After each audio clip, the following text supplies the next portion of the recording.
السلام عليكم نحمده ونصلي على رسول الكريم أما بعد புகழும் புகழ்ச்சியும் பேரன்பும் பெருக்கிருபையும் இந்த உலகத்தை படைத்து பரிபாலித்து இந்த உலகத்தில் உள்ள அனைத்து மக்கள்களையும் மோமீன்களையும் முஸ்லீம்களையும் எல்லாத்தையும் இந்த உலகத்தை படைத்து கண்காணிக்கக்கூடிய அல்லாஹ்விற்கு சாந்தி சமாதானம் பேரன்பு பெருக்கிருபை என்றென்றும் மேலட்டுமாக.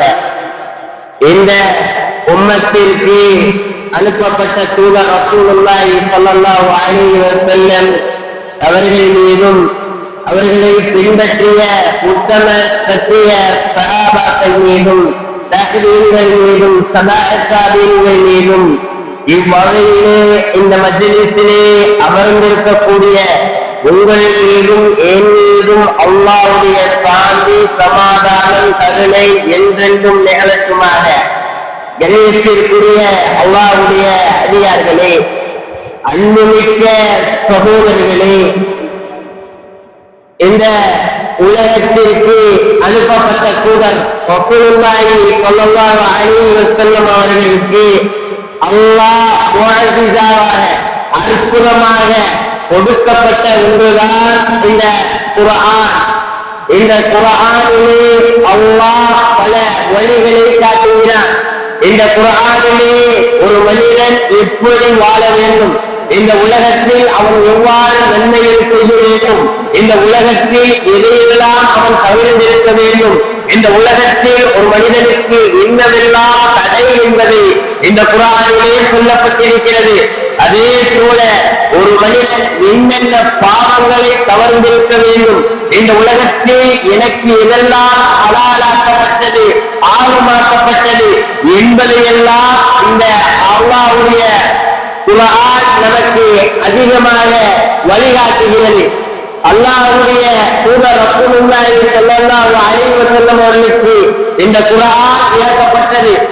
இந்த குர்ஆன் பல பாதைகளில் நன்மையான வழிகளை காட்டுகிறது. இந்த உலகத்தில் ஒரு மனிதன் தன்னுடைய குடும்பத்தார்களிடத்திலே எப்படி நடக்க வேண்டும், தன்னுடைய குடும்பத்திடத்திலே தன்னுடைய சொத்துக்களை எவ்வாறு கொடுக்க வேண்டும் என்பதையெல்லாம் இந்த குர்ஆன் நமக்கு சொல்லித் தருகிறது. ஆனால் இந்த குர்ஆனிலே சொல்லியிருக்கும்படி இன்றைய சமூகம் சொத்துக்களை பிரிக்கிறார்களா? கிடையாது. எப்படி தன்னுடைய சொத்துக்களை பிரிக்கிறார்கள்? ஏதோ என் பிள்ளைக்கு தனக்கு பிறந்த ஒரு பெண் குழந்தை இருந்தது என்று சொன்னால் அந்த பெண் குழந்தையை அந்த பெண்ணை என்ன செஞ்சுட்டேன், கல்யாணம் பண்ணி கொடுத்துட்டேன், அந்த பெண்ணுக்கு நான் 20 பவுன் நகை போட்டுட்டேன், அதனால என் பிள்ளைக்கு என் மகனுக்கு சொத்து கிடையாது, என் மகனுக்கு மட்டும்தான் சொத்து என்று சொல்வதை நாம் பார்க்கிறோம். அதே போன்று ஒரு மனிதர்கள், சில மனிதர்கள் ஹஜ் செய்யும் பொழுது தன்னுடைய சொத்துக்களை தன்னுடைய பிள்ளைகளுக்கு, தன்னுடைய மகன்களுக்கு, தன்னுடைய குடும்பத்தார்களுக்கு எழுதி விட்டு சென்று விடுவார். சொத்து எந்த எப்பொழுது கடமையாகும், எந்த நிலையிலே என்றால் ஒரு மனிதன் மரணித்து விட்டார் என்றார், ஒரு மனிதன் சொத்து செல்வம் 10 லட்சம் ரூபாய் நகை இதெல்லாம் இருக்கும் பொழுது அவன் மரணித்து விட்டான். அப்பொழுதுதான் அவனுடைய கூட இருக்கக்கூடிய மகன்கள், தந்தை, தாய், அவருடைய சகோதரர், சகோதரி இவைகளை எல்லாம் எடுத்துக் கொள்ள முடியும். உயிரோடு இருக்கும் பொழுது அவருடைய செல்வங்களை எடுக்க முடியாது. அதே போன்று இந்த செல்வங்களை இருக்கும் பொழுது கொடுக்கலாம். எப்படி இவருக்கு இவ்வளவு பங்கு, இவருக்கு இவ்வளவு பங்கு, அப்படி கிடையாது. 3 நபர்களுக்கு, ஒரு 3 மகன்கள் இருந்தார்கள் என்றால் அந்த 3 நபர்களுக்கும் ஒரே அன்பளிப்பாக பிரித்துக் கொடுத்து விடணும். ஒரே அளவு 3 கார் வாங்கி எல்லாத்துக்கும் ஒரே மாதிரி காரை வாங்கி கொடுத்துடணும். ஒரு மனிதனுக்கு 3 மகன்கள் இருந்தார் என்றால் அந்த 3 மகனுக்கு 10 லட்சம் கொடுக்கணும். இதை அன்பளிப்பா செஞ்சுடலாம், கரெக்டா பிரித்து கொடுத்து விடலாம். அதே இருக்கும் பொழுதே என் மகனுக்கு 30 லட்சம், என் மகனுக்கு 10 லட்சம் தான் என்று பிரிக்கக்கூடாது. ஒரு மனிதன் இறந்து விட்டால்தான்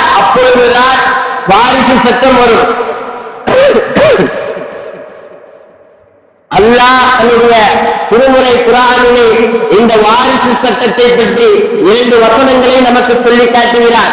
அந்நிசா நிசா சூராவிலே 11வது வசனம் 12வது வசனம் 2 பக்க அளவிற்கு இருக்கும். இதை நாம் இந்த மன்றம் முடிந்தவுடன் அதனுடைய அர்த்தங்களை எடுத்து நாம் படிக்கக்கூடியவர்களாக இருக்க வேண்டும். இந்த வசனம் எதற்காக இறக்கப்பட்டது, எந்த நோக்கத்திற்காக இறக்கப்பட்டது என்றால், ஒரு முறை அல்லாஹ்வுடைய ஒரு மனிதர் உஹது போர்க்களத்திலே மரணித்து விட்டார். ஒரு சஹாபி மரணித்து விட்டார். சஅத் இப்னு ரபியா அவரே மரணித்து விட்டார் உஹது போர்க்களத்திலே. அந்த சமயத்திலே அவருடைய செல்வங்களை எல்லாம் அவருடைய அந்த சஹாபியுடைய மரணித்த ஷஹீதானுடைய சகோதரர் என்ன செய்து விட்டார், எல்லா செல்வங்களையும் எல்லா சொத்துக்களையும் எடுத்து விட்டார். அப்பொழுது ரசூலுல்லாஹ் அவருடைய 2 மகள்களும் அவருடைய மனைவி வருகிறார்கள். அப்போது ரசூலுல்லாஹ் சொல்றாங்க, யா ரசூலல்லாஹ், என்னுடைய தந்தை உஹது போர்க்களத்திலே மரணித்து விட்டார். அந்த சமயத்தில் அவருடைய சகோதரர் எல்லா சொத்துக்களையும் எல்லாம் எடுத்து விட்டார். எங்களுக்கு பங்கு ஏதும் உண்டா யா ரசூலல்லாஹ் என்று கேட்கிறார்கள்.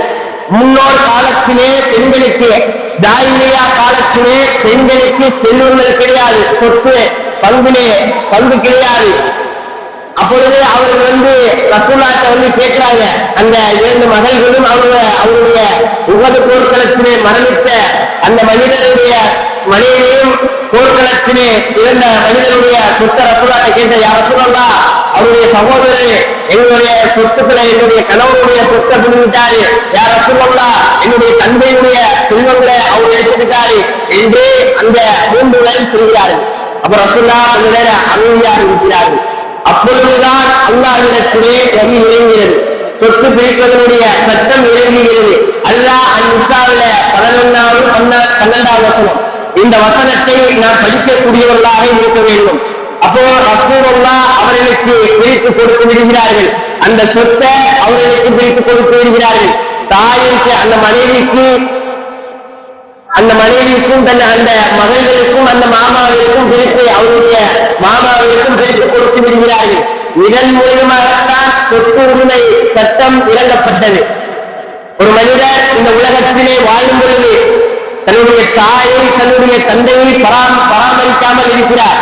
அந்த சமயத்தில் அவருடைய தாயும் தந்தை என்ன செய்யறாங்க, என் மகனுக்கு நான் சொத்தை கொடுக்க மாட்டேன், இவன் என்னை பார்த்துக்கல, இவன் என்னை கவனிச்சுக்கல, நான் நோய்வாய்ப்பட்டிருக்கும் பொழுது என்னை அசால்ட்டா விட்டுட்டான், கவனிக்காம விட்டுட்டான் என்று சொல்லி சொத்த பூராட்டியோ தர்மத்தின் அல்லாஹ்வுடைய பாதையிலே எழுதி வைக்கக் கூடாது.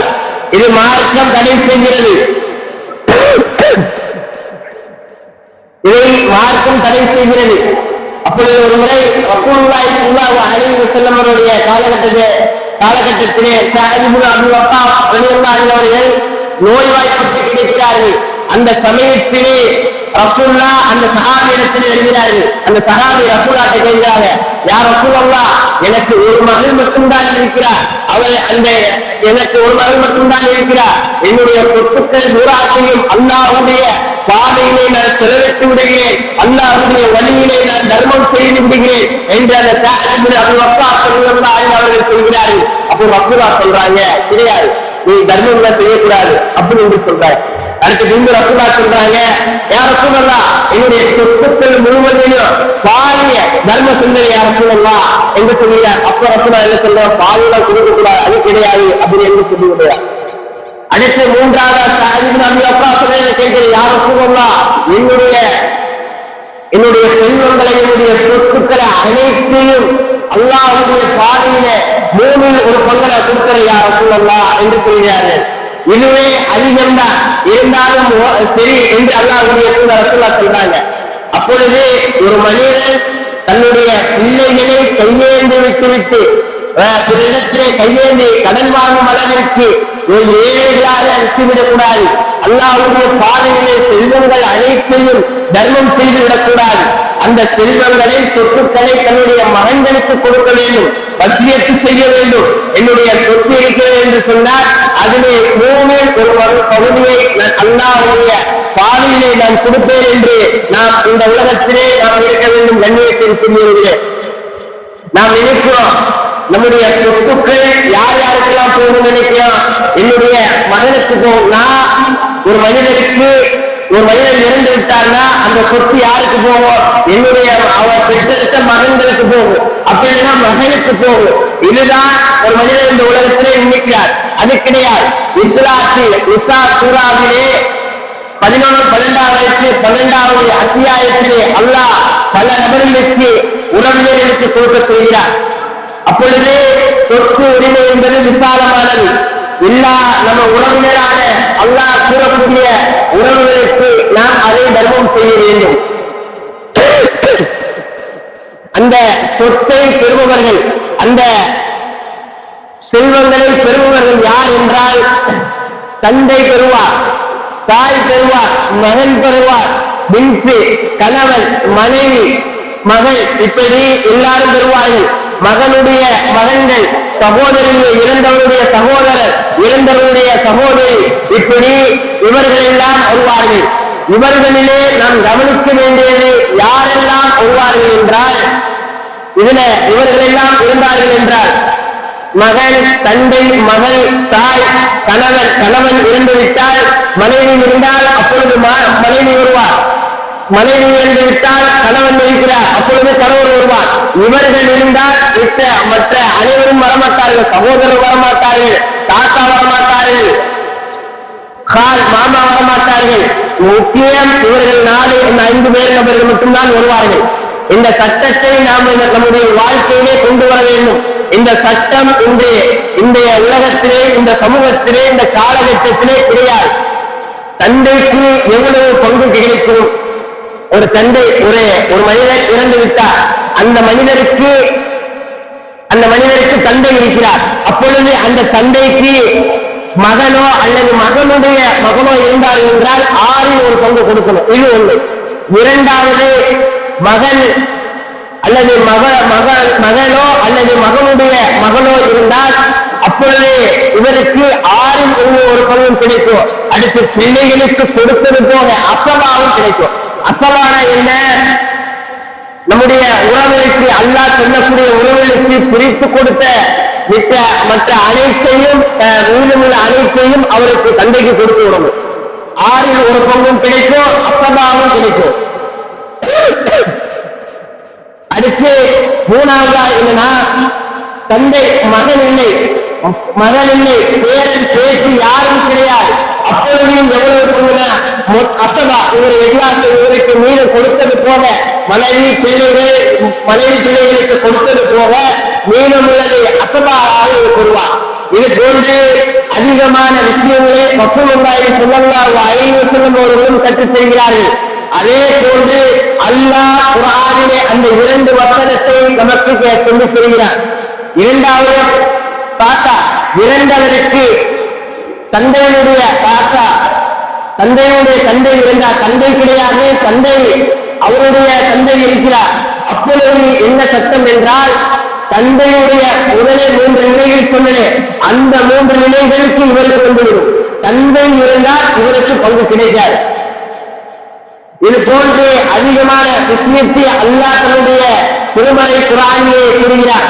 இன்னும் சொல்ல போனால் நம்ம அதிகமான விஷயத்தை இந்த சொத்து உரிமை சட்டத்திலே நாம் அதிகமாக பேசலாம். ஆனால் நேரம் குறைவாக இருப்பதின் காரணமாக என்னுடைய உரையை குறித்துக் கொள்ளக்கூடிய நேரம் வந்துவிட்டது. ஆகவே கண்ணியத்திற்குரிய அதிகாரிகளே, இந்த வாரிசு சட்டத்திலே நாம் நீளமாக நடக்க வேண்டும். அல்லாஹ் குர்ஆனிலே கூறியபடி நாம் இந்த உலகத்திலே வாழ வேண்டும். அல்லாஹ் இதையெல்லாம் நமக்கு கற்றுக் கொடுத்திருக்கிறாரோ அதையெல்லாம் நம்முடைய உறவினருக்கு சரிசமமாக பிரித்துக் கொடுக்க வேண்டும். இந்த சொத்துக்களை, அன்புக்குரியவர்களே, இந்த செல்வங்களை நாம் அல்லாஹ்வுடைய பாதையிலே தர்மம் செய்துவிடக்கூடாது. எல்லாத்தையும் கொடுத்துட்டு தன்னுடைய பிள்ளைகளை அனாதையாருக்கு சென்று விடக்கூடாது. மார்க்க அடிப்படையிலே அவர்களுக்கு அந்த சொத்துக்களை 3 ஒரு பங்குதான் தர்மம் செய்ய வேண்டும். அதே போன்று இந்த சொத்துக்களை, இந்த செல்வங்களை பெரும் முன்பாக அவருக்கு கடன் இருந்தது என்று சொன்னால் அந்த கடனை அடைத்து விட்டுதான் அந்த செல்வங்களை பிரிக்க வேண்டும். கண்ணியத்திற்குரியவர்களே, இந்த செல்வத்தினுடைய விஷயத்திலே, சொத்து பிரிக்கக்கூடிய விஷயத்திலே நாம் நீதமாக இருப்போம். இந்த சட்டங்களை நம்முடைய வாழ்க்கையிலே கொண்டு வருவோம் என்று கூறி என்னுடைய உரையை முடிக்கிறேன். அஸ்ஸலாமு அலைக்கும் வரஹ்மத்துல்லாஹி வபரகாத்துஹு.